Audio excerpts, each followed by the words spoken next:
Welcome back to U.S. Farm Report from here at the University of Minnesota. Much more to talk about with our marketing discussion. And Bob, I'll start with you, because when you look at 2023, the biggest pain point from producers has really been input costs.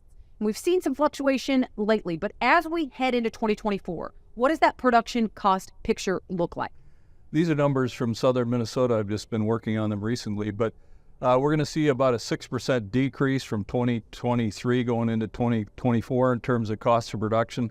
I calculated for corn in southern Minnesota, including a family living charge, about $5.05 a bushel. Biggest decreases certainly is in the fertilizer area. Significant decrease there. Also a slight decrease in crop insurance, only because of lower coverage levels compared to a year ago. So those are the two components that are showing a decrease. We still got a slight increase in rent projected into that. If we look back, we've got a FinBin database that we use for benchmarking. It's publicly available if you ever want to check out these numbers. Just Google FinBin, you can find it. If we go back to 2012 and look at what happened with rents following 2013, 2014, we still saw a significant jump in 2013, which would be sort of analogous with 2023. We saw a slight increase again in 2014. So we expect rent's going to go up a little bit, and part of it's a residual from the great profitability that we had in 2022. And in Minnesota, we had record profits in our farming operations.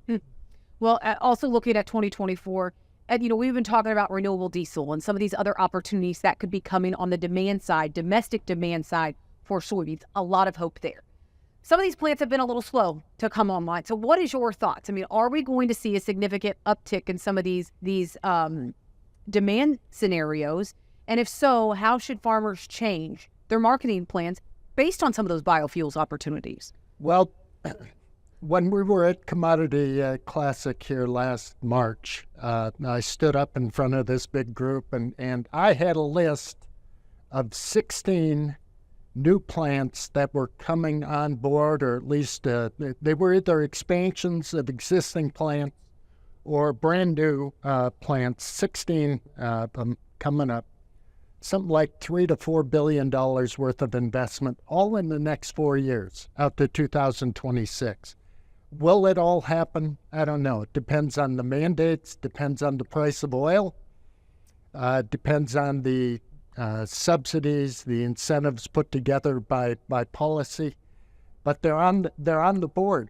And in fact, later that morning, I walked out onto the floor and I was pulled aside by someone in the soybean industry, one of the state soybean boards, and he says, "Ed, I heard you this morning, and you're wrong." I've heard that before. And what did I get wrong? He says there aren't 16 plants on the way, there are 23 plants. And it will not increase capacity by 25%. Soy crushing capacity, it'll increase it by 33%. Now, we don't know if this is all going to happen. But if it does, my math says we need 10 to 11 million more acres of soybeans. And when I start doing that math, I harken back to the growth of the ethanol industry in the 2000s.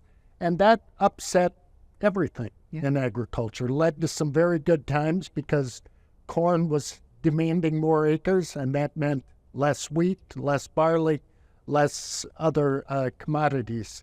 And I just wonder aloud, if it happens, we could be in for some very interesting years.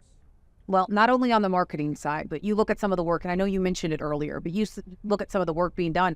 It's not just soybeans for renewable diesel or corn for sustainable aviation fuel. We're talking about now some of these cover crops potentially that could be used as a source for renewable diesel. Is some of that work going on here at University of Minnesota? It is going on, and one of the things that's really interesting is our ability to, what's driving some of this are the renewable fuel standards and, of course, carbon credits and things like that are out there in the marketplace. So some of the risks that Ed talks about are part of that, and those markets developing. And the question is then, these fuels, we think about, I mentioned sustainable aviation fuel is a huge issue. The airline industry's put mandates on or goals on regarding their carbon standards. And some of our crops aren't specifically geared towards that marketplace. We are developing new crops, and oftentimes they're perennial crops. For example, camelina and pennycress, there's some are annual as well. and there are new crops coming along that have really interesting oil properties or biofuel properties. As I said, we're developing those into these systems, but having to develop those so we can get to that carbon footprint question that's out there and meeting those needs. So there's going to be this dynamic of how do we take plants and make them, somewhat variable so we can take these different forms of crops into them so we don't get stuck with the one crop, one acreage piece that has impacts. All right, well, we need to take a quick break, and then we will have much more right here on U.S. Farm Report.